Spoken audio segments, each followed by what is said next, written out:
আর এইবার আপনাদের দেখাবো সন্তোষ মিত্র স্কোয়ারের পুজো কমিটিকে নোটিশ পাঠালো পুলিশ।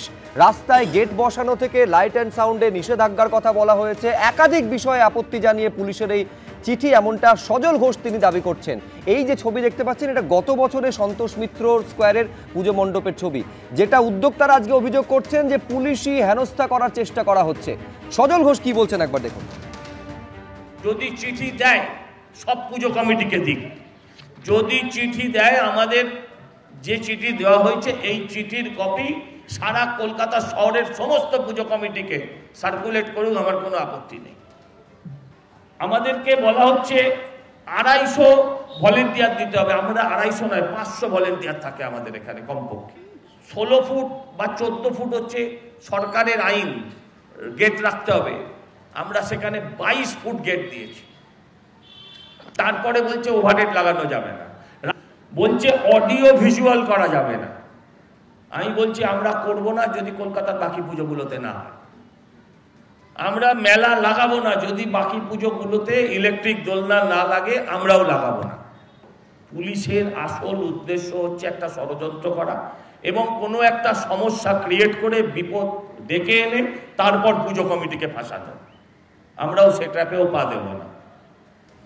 আমি অভ্রর কাছে শুরুতে আসবো। এর মধ্যে ষড়যন্ত্রের কি আছে অভ্র? তুমি যদি সাবজেক্টটা দেখো, সেখানে বলা হচ্ছে পাবলিক সেফটি, সাধারণ মানুষের নিরাপত্তা এবং ক্রাউড ম্যানেজমেন্ট, ভিড় নিয়ন্ত্রণ, সুষ্ঠুভাবে যাতে পুজো হয় সেইটার জন্য পুলিশ কিছু নির্দেশিকা বলেছে মানার কথা। এর মধ্যে ষড়যন্ত্র কোথায়? সুব্রতা, আপনি খালি সাবজেক্টটা পড়েছেন কেন? বাকি লেটারটাও পড়ুন না, তাহলে বুঝতে পারবেন কোথায় ষড়যন্ত্র। আমি বলছি 2017-তে বিসর্জন বন্ধ করার জন্য উদ্যোগী হয়েছিল এই মহান তৃণমূল সরকার।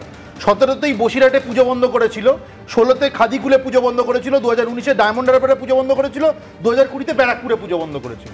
আর সন্তোষ মিত্র স্কোয়ার এত বড় একটা পুজো, এত নামজাদা পুজো, দেখুন তৃণমূলের বড় বড় নেতা মন্ত্রীরা তো অনেক পুজো করার চেষ্টা করেন, অনেক চিটফান্ডের টাকা, এখানকার টাকা, চুরির টাকা, এসব অনেক কিছু করেন, কিন্তু কখনোই কিন্তু তারা সন্তোষ মিত্র স্কোয়ারের পুজোর সঙ্গে পাল্লা দিয়ে পেরে ওঠেন না।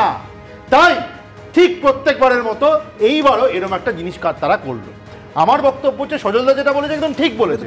যদি ক্রাউড ম্যানেজমেন্ট নিয়ে এতটা চিন্তিত সম্পর্কিত বিষয় নয় অব্র, একদম পুজোর সঙ্গেই বিষয়। যদি ক্রাউড ম্যানেজমেন্ট নিয়ে এটা চিন্তিত হয় তাহলে বাকি পুজোগুলোতে এই সেম নোটিশ দিক। বাকি পুজোতে একই নোটিশ কেন? শুনুন দাদা, সেখানে অপরিসর কম এবং প্রচুর পরিমাণে মানুষের জনসমাগম হয়, সেখানে আজকে পুলিশের পক্ষ থেকে কোনো দুর্ঘটনা ঘটলে পুলিশ রেসপন্সিবল থাকে। সেই জন্য ক্রাউড এবং এক মিনিট, গত বছর একটা কেস রেজিস্টার হয়েছিল, কেস নাম্বার 142 সেকশন 221 223 এবং 324 এর কেস রেজিস্টার হয়েছিল। কারণ এই পাবলিকদের সেফটি এবং ক্রাউড ম্যানেজমেন্টের ব্যর্থতার এটা দিয়েছিল, সেই জন্য এখানে অগ্নিকাণ্ডকে সতর্ক করা হয়েছে। সেখানে পুজোর সঙ্গে মৌরুসি পাঠটা চালাবে। আমি কলতান দাশগুপ্তর কাছে আমি বলছি, অভিযোগটা যেটা সেটা বিজেপির পুজো বলে টার্গেট করা হচ্ছে। দ্রুত কলতান দাশগুপ্ত প্লিজ, দুজনকে থামালাম। কলতান, এই তৃণমূল বিজেপির বাইনারিতে আমি শুনতে পাইনি কিছু। না, আমি বলছি যেটা একেবারে টার্গেট করা হচ্ছে এবং বিজেপি নেতার পুজো বলে, এবং থিম যেহেতু অপারেশন সিঁদুর, সেই কারণে আরো বেশি প্রোঅ্যাক্টিভ হয়ে উঠেছে পুলিশ। এইটা হচ্ছে বিজেপির সজল ঘোষের বক্তব্য। হ্যাঁ, এবার চিঠি চাপাটিগুলো অন্য পুজো কমিটির কাছে, যারা কলকাতায় বড় বড় পুজো করেন কি জেলায় করেন, তাদের কাছে গেছে কিনা আমি জানি না। যদি গিয়ে থাকে পুলিশ প্রশাসনের পক্ষ থেকে তাহলে খুব ভালো জিনিস, কিন্তু একজনের কাছে গেলে বুঝতে হয় কোথাও অতি সক্রিয়তা, কোথাও নিশ্চয়তা, এটা নিয়ে প্রশ্ন উঠে যাবে, খুব স্বাভাবিক। আর দ্বিতীয় কথা হচ্ছে যে এই করে সজলবাবুকে একটা বাড়তি প্রেস কনফারেন্স, তৃণমূলের বিরুদ্ধে বিজেপি একমাত্র লড়ছে এইসব কথা বলার জন্য আরো একটা প্ল্যাটফর্ম যে রাজ্যের মুখ্যমন্ত্রী, পুলিশ মন্ত্রী করে দিচ্ছেন, তার জন্য সজলবাবুর একটা মুখ্যমন্ত্রী। এবার পরিস্থিতি কোন দিকে যায় সেদিকে নজর থাকবে।